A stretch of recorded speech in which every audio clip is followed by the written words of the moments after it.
आमच्या channel common man न्यूजला subscribe करा। पण आज आपल्याला एक सांगायची गोष्ट म्हणजे मी शिवसेना प्रमुख म्हणून अजूनही तुमच्या बरोबरच आहे आणि तुमच्या बरोबरच राहीन। पण जसा मी तुमच्या बरोबर राहिलो आहे तसेच आपल्याला आता उद्धवाच्या पाठीशी राहावं लागेल, कारण आता सगळा कारभार मी शिवसेनेचा उद्धवाच्याकडे सोपवलेला आहे, त्याच्या खांद्यावरती सोडलेला आहे आणि पूर्णपणे आज शिवसेनेचा कारभार उद्धव पाहतो आहे। एक त्यांनी शिस्त आणली आहे शिवसेनेला, मजबूतीने विचार केला की नाही, निर्धार केला की या वेळेला फक्त शिवसेना शिवसेना आणि शिवसेना आणि उद्धवच्या पाठीशी जर मजबूतीने उभे राहिलात तर हे यश आपण सहज मिळू शकता। माननीय विश्वगुरुजी, सस्नेह जय महाराष्ट्र। देशाच्या भविष्याबद्दल, विकासाबद्दल आणि केलेल्या कामाबद्दल बोलणं सोडून सध्या आपल्या शिवसेनेच्या अस्सलपणावरच गरळ ओकताना तुम्हाला पाहिलं। तुमच्याबद्दल अपेक्षाभंग आधीच झाला होता, आता उरलेला आदरही संपलाय। लोकांच्या हिताचे मूळ मुद्दे बाजूला सारून फक्त विरोधकांवर हीन टिप्पणी करणं हाच तुमचा प्रचार झालाय। पण शिवसेनेवर असली नकली अशी टिप्पणी करण्याआधी तुम्ही स्वतःचा अस्सलपणा सिद्ध करून दाखवा। स्वतःच्या कुटुंबाला वाऱ्यावर सोडून जाणाऱ्याने इतर कोणाच्या कुटुंबाचा अस्सलपणा तपासू नये।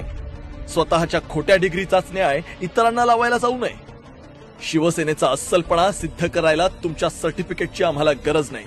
प्रबोधनकार ठाकरेंनी शिवसेना हे नाव संघटनेला दिलंय।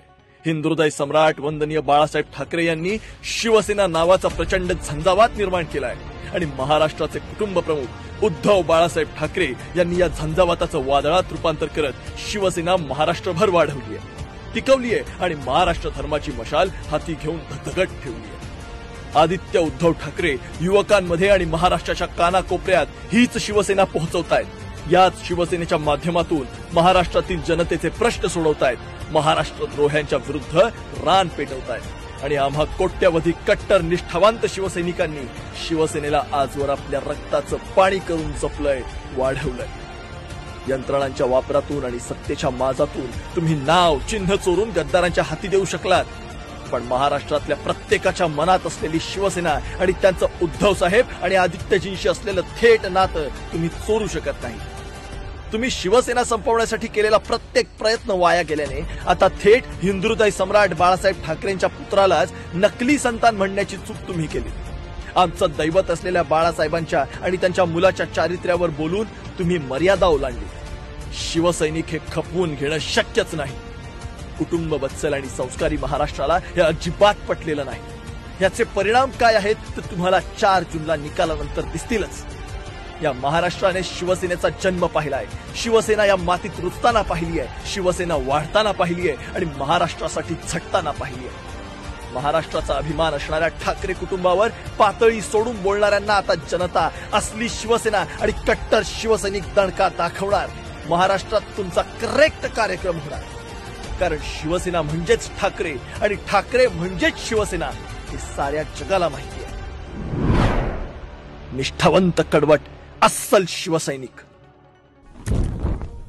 देखिए, महिला सुरक्षा की बात करते हैं, उन्हीं बलात्कारियों को प्रचार करते हैं कर्नाटक के अंदर। उसी बलात्कारी को आज बेटे को टिकट दे देते हैं। महिला सुरक्षा की बात नहीं करते। वो पहलवान महिलाएं बैठी थी उनके, हाँ एक बात और रह गई मेरे पास, बहनों का मंगलसूत्र छीन जाएगा। और एक किसका मंगलसूत्र 10 साल के अंदर छीन गया। हिंदू मुसलमान हम चौक के ऊपर खड़े, मैं वेस्ट दिल्ली से आता हूँ, यही रामनवमी की शोभा यात्रा निकलती है, सारे गले मिलते हैं, ये ईद का त्योहार होता है, हम डब्बे आपस में मिलजुल के खाते हैं। वो हिंदू मुसलमान तो खतरे में है ही नहीं, लेकिन देश के प्रधानमंत्री और मंगलसूत्र, मंगलसूत्र।